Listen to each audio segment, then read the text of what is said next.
حرم میں فقیر عجم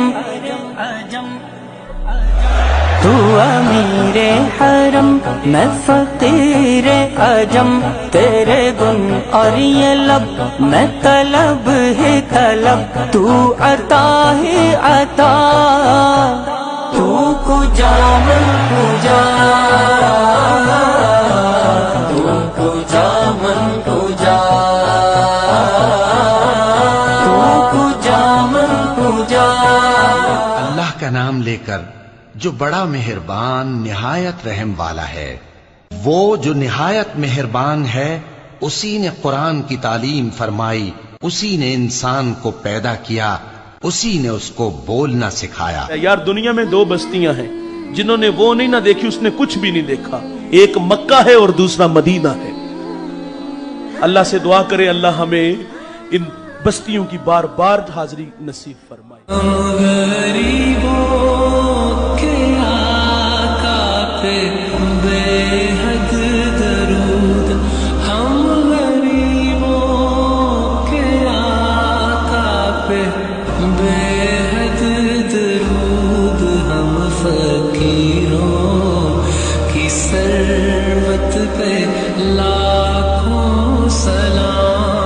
اس لیے جب کوئی حج کے لیے جا رہا ہو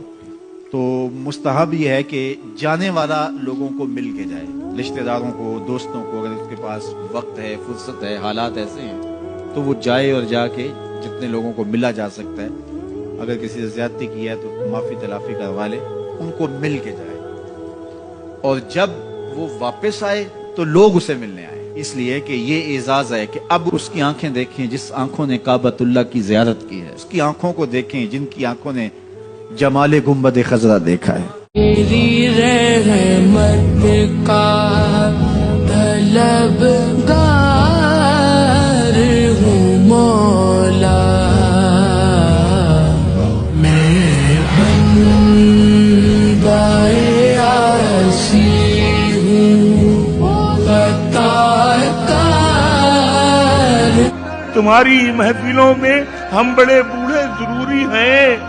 اگر ہم ہی نہیں ہوں گے تو پگڑی کون باندھے گا؟ یاد رکھنا درجی، بڑا وہ نہیں ہے جس کی گاڑی بڑی ہے، بڑا وہ نہیں ہے جس کا گھر بڑا ہے، بڑا وہ نہیں ہے جس کا موبائل مہنگا ہے، بڑا وہ نہیں ہے جس کا لباس قیمتی ہے، بلکہ بزرگ فرماتے ہیں بڑا وہ ہے کہ جس کے پاس بیٹھنے والے کو چھوٹا نہ محسوس ہو، وہ بڑا۔ باپ زندہ ہونا تو زندگی بادشاہوں کی طرح گزرتی ہے۔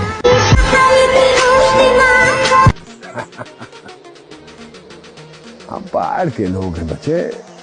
سبزی کے ساتھ ہماری خاندانی دشمنی ہے۔